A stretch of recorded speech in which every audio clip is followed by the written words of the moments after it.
Et elle aussi fait partie de la famille depuis le début de cette nouvelle saison. C'est le coach Lola, Lola Wise. C'est comme ça qu'on l'appelle. Vous la connaissez. Regardez, elle est toujours belle, au sens propre comme au sens figuré. Et avec elle, aujourd'hui, on va parler du travail, de la gestion du stress et des émotions au travail. Il n'y a pas d'émotion, je suis professionnelle face à sa beauté, mais aussi son professionnalisme. Comment ça va? Bonne fête du travail. Merci beaucoup, merci, merci. À mon tour. Le muguet. Bon, je peux? Oui. Voilà. Encadré pareil. Hein. Monsieur. On en fait combien? Mais voyons. Excusez-moi. Merci. C'est l'émotion au travail. On a bien compris que c'était l'émotion. Merci. Et pour ne pas être stressé dans quelques instants, on va bien suivre ce que le coach Lola va nous dire. Exactement. On parle de la gestion du stress et des émotions au travail. Qu'est-ce que cela revêt? Alors, on va parler de la gestion du stress parce qu'aujourd'hui, on parle de travail. Et le travail est un endroit, on va dire le milieu professionnel est l'endroit où on va avoir le plus de stress. Ça a été prouvé en termes de statistiques. Donc, on va parler de travailleurs. Je profite pour saluer toutes les personnes qui ne travaillent pas, qui malheureusement aujourd'hui doivent se sentir un peu peinées, ne pas se sentir célébrées. Et toutes ces personnes également qui ne sont pas épanouies au travail, qui ne sont pas là où elles devraient être. C'est pas pareil que d'être dans un travail qui ne plaît pas, où on n'est pas content, c'est pas pareil.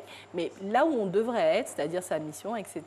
Donc je salue toutes ces personnes-là et aujourd'hui on va regarder comment est-ce qu'on va améliorer notre environnement de travail en réduisant le stress et en gérant les émotions. Alors déjà pour faire le tableau, vous tracez les bases, le stress et l'émotion, ça se manifeste comment au travail? Alors, les symptômes du stress, ou bien parce que les émotions et le stress, c'est pas pareil. Absolument. D'accord. Donc, ce qui va se passer, c'est que souvent, on va assimiler les deux parce qu'ils fonctionnent de la même manière. Le stress est une réaction du corps à l'environnement extérieur, au changement, à pas mal de situations. Et les émotions, c'est pareil. Après, la grande différence va être en fait, qu'est-ce qui va déclencher cela? Donc, on est au travail, on a pas mal de personnes autour de nous, soi-même. On va réagir de manière ou d'une autre au quotidien. Par exemple, les effets du stress, ça va être par exemple, donc là, on nous parle de véritablement ce que les gens pensent du stress au travail. Au niveau du travail, il faut voir que généralement, la première raison, c'est la charge de travail. Ouais. Après la charge de travail, on a plus ou moins le relationnel, la manière dont on interagit avec les gens. Et ensuite, on va avoir tout ce qui aura plus ou moins trait alors, je n'ai pas ça à l'écran ici. Relations humaines Non, relations humaines, on a déjà dit. L'absence de sécurité voilà, d'emploi. L'absence de la sécurité d'emploi vient en quatrième position. Mais après, c'est véritablement tous ces éléments-là qui vont, dans le milieu professionnel, amener l'individu à ne pas se sentir bien. Mais comment est-ce que ça va se manifester? Ça va se manifester à plusieurs niveaux. Au niveau physique, ça va se manifester également au niveau mental et émotionnel et enfin au niveau comportemental. Au niveau physique, ça va être quoi? Ça va être tout ce qui va être douleur physique, musculaire, lombaire, etc. Oui, maux de tête, ça va être les vertiges, ça va être également l'absence de sommeil. L'absence de sommeil, l'absence, on va dire, d'appétit, le trouble digestif. Donc, tous ces éléments-là, même la transpiration, des problèmes de peau, l'acné, tout ça, tous ces éléments-là, tous ces éléments-là vont nous montrer qu'en fait, l'individu, il ne se sent pas bien. Donc, c'est des réactions du corps. Donc, au-delà de l'aspect physique, il y a tout ce qui a trait au mental, au comportement de l'individu.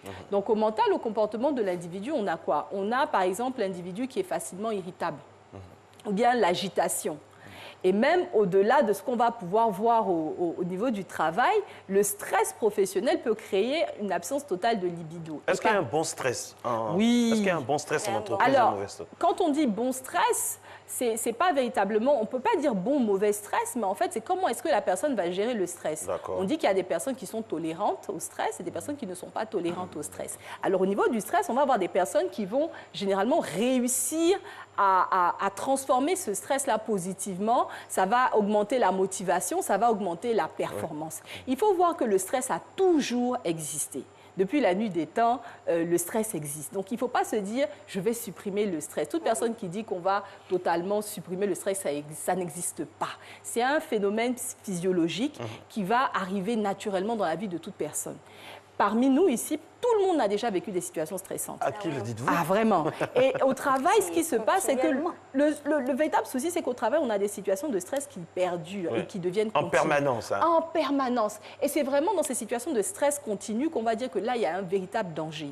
Et donc là, on va parler d'un mauvais stress. Sinon, le stress, à la base, c'est véritablement le corps qui envoie une information, le cerveau qui déclenche certaines, on va dire... qui va déclencher certaines substances qui vont amener l'individu à pouvoir avoir les bonnes réactions par rapport aux situations. Le stress est de plus en plus important dans notre société parce qu'aujourd'hui, on a beaucoup plus de facteurs de stress, d'agents de stress ou ce qu'on peut appeler des stresseurs. Donc, l'idée, c'est quoi? C'est que avant, c'est-à-dire l'homme préhistorique ou comme vous voulez, c'était des personnes qui n'avaient pas grand-chose autour, dans leur quotidien, dans leur environnement. On tue un animal, Exactement. Le corps n'allait produire toutes ces hormones-là uniquement lorsqu'il y allait avoir un danger, un réel danger, c'est-à-dire que l'individu, il est là, il se promène et puis il y a un lion. Le corps va lui envoyer, en fait, justement, ce qu'on appelle le cortisol, va produire du cortisol qui va amener l'individu à se dire « Ah, il y a un danger ». Face au danger, il y a 3 réactions et ces réactions sont toujours les réactions qu'on a aujourd'hui. La première réaction, c'est de se défendre. La deuxième réaction, bon, on se défend quand le danger est beaucoup moins important que soi-même. Après, maintenant, l'autre action, ça peut être de fuir. Lorsque on sait que le danger est beaucoup plus fort que nous, ou bien le statu quo. Et ces 3 réactions sont toujours valables aujourd'hui. Mais ce qui a changé, c'est qu'aujourd'hui, on a des situations beaucoup plus stressantes et beaucoup plus fréquemment. Il y a plus de stresseurs, il y a plus de facteurs de stress et plus d'agents de stress. Pourquoi? Parce qu'il y a de l'information à tout moment, du matin au soir, du soir au matin. Voilà une image qui symbolise, qui résume à elle seule tout le stress au travail. Exactement. C'est-à-dire que tu arrives le matin, tu prends ton téléphone, tu ouvres ton téléphone sur une application comme LinkedIn, comme ça. Qu'est-ce que tu vois? Tu vois, je ne sais pas, un collègue d'enfance avec qui tu as toujours fait la compétition, il a été promu directeur de sa société. C'est un facteur de stress parce que l'individu... Non, sincèrement... Compétition perpétuelle. On a des stress, on n'a pas de jalousie. Non, mais en fait, c'est justement ce que je veux amener, on va dire, la plupart des gens à arriver à comprendre. On peut être content pour lui. Bah oui. Totalement, mais qu'est-ce qui va se passer? C'est que beaucoup de personnes développent le stress sur la base de leurs émotions. Et en fait, c'est ce qui empêche l'individu à comprendre réellement qu'est-ce qui le stresse.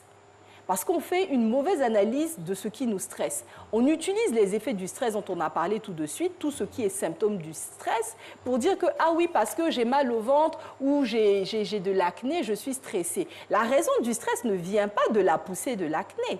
En réalité, la raison du stress vient d'une situation qu'on n'a pas forcément bien adressée. C'est pour ça que je dis qu'aujourd'hui, la multitude des situations et des informations que l'on reçoit va amener l'individu à être de plus en plus stressé parce que le cerveau est tout le temps en train de produire du cortisol pour tout et rien à la fois parce qu'on est dans un environnement qui est rythmé, qui est connecté et on a beaucoup d'informations qu'on doit traiter et gérer au quotidien.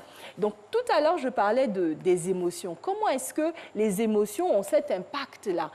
Certaines personnes aiment dire que le stress, les émotions, c'est pareil. Comme je disais tout à l'heure, ce n'est pas exactement pareil.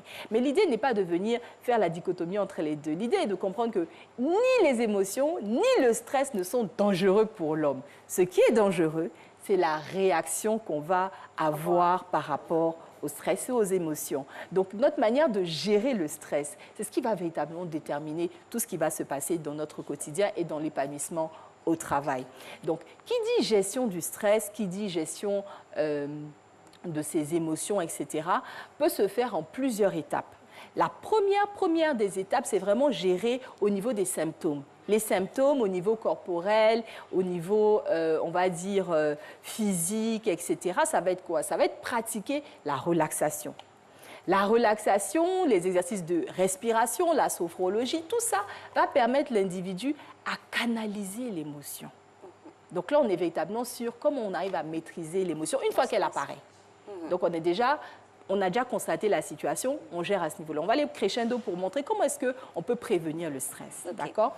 Donc là, c'est vraiment le premier volet. Et il y a bien sûr le sport. Vous voyez, le sport, on nous dit souvent, faites du sport pour réduire le stress, faites du sport pour réduire le stress. Et beaucoup de personnes ne savent pas pourquoi est-ce que le sport va permettre de réduire le stress. En réalité, c'est véritablement un affrontement qui se passe au niveau du cerveau.